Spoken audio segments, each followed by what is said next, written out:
Hello, this is the Lord's Legion and welcome to a brand new movie review. And as you can see, I've got around into seeing Spider-Man Into the Spider-Verse roughly about a week before most people. And I have seen this movie yesterday, so a lot of it is all fresh in my mind. And like I mentioned previously, Into the Spider-Verse was a film that was under my radar for quite some time, but then as soon as a lot of the praise was coming from the early reviews, it got me all the more excited. To the point where I wanted to see where all of the hype was about. But without further ado, let's begin with this review.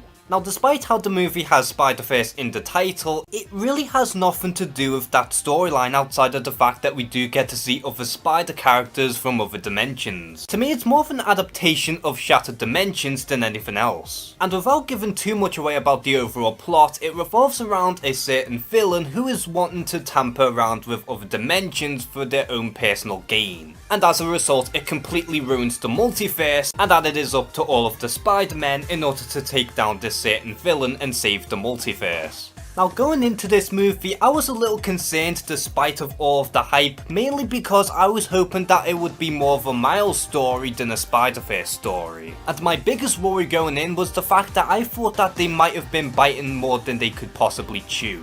But I can safely say that Spider-Man Into the Spider-Verse does not have that problem at all, and if anything, I think it's a wonderful film. And I can easily say that it's one of the best Spider-Man films ever made. But not only that, it is by far the most unique Spider-Man film ever made, not just because of its animation, but for one, we do focus on a completely different Spider-Man in the form of Miles Morales, but the movie is also about who can actually be Spider-Man and what it takes to be Spider-Man. If you go and see the film for yourself, then you understand exactly what I'm trying to say, and the way it tackles that certain angle is very well done. And speaking of Miles Morales, I honestly think that this is quite possibly the best incarnation of the character we have ever gotten. And Shane Moore does a really good job portraying this character, because this version of Miles Morales does have depth in his character, and the movie also addresses on what makes Miles so special in comparison to the other Spider-Men. As to which it's been somewhat of a common criticism on Miles' character in the comics, given how he always seems to be a bit like a younger Peter Parker. But it is great that this movie does separate him from Peter and making Miles all the more unique.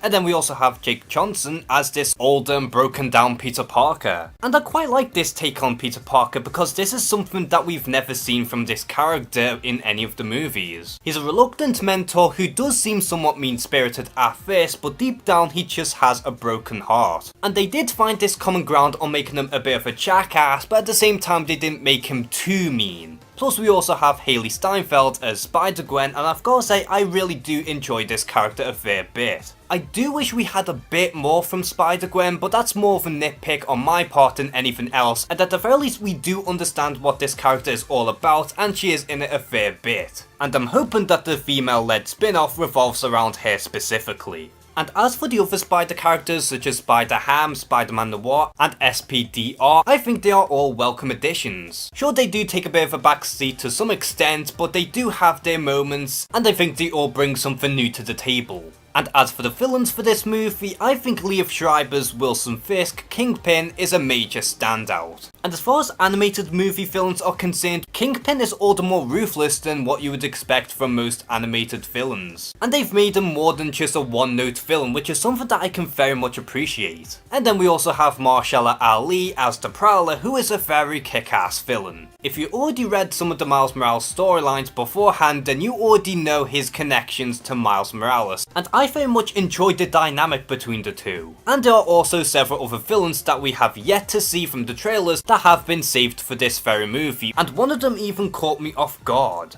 Now, what this movie takes full advantage of is the fact that it's taking cues from its source material. Not only does this movie feel like a comic book come to life, and the animation is very expressive, but it's also a love letter to the Spider-Man mythos. It almost reminds me of the Lego Batman movie in a sense, where it is somewhat of a parody of the Spider-Man lore, but at the same time it also has a deeper meaning behind it, and it does very much respect the source material. And one could criticise that the animation is a bit shaky at points, but really that's more of a stylistic decision than anything else. Because once again, it's supposed to feel like a comic book coming to life. And while it took me a little while to get used to at first after seeing the official trailer, It grew on me over time, and I really do love its animation and how well they do their action set pieces. And to round it all up, Spider-Man Into the Spider-Verse is an incredible animated movie and is by far one of the best Spider-Man films ever made. Its visuals and animation are beautiful to look at. I love how this movie treats Miles Morales and makes him all the more special from the other Spider characters. In other words, giving him his very own identity instead of just being a carbon copy of Peter Parker. And I just love the whole message behind this movie and what it takes to be Spider-Man. At the beginning of 2018, Spider-Man Into the Spider-Verse was a movie that I wasn't really looking forward to that much, but going into the very end of 2018, Spider-Man Into the Spider-Verse is easily in my personal top 3 favourite comic book films of 2018. And so for my final verdict for Spider-Man Into the Spider-Verse, I'm going to go ahead and give it a very well deserved 9 out of 10. It was a movie that didn't really pique my interest much, but it did continue to surprise me through and through, and I honestly very much enjoyed this movie.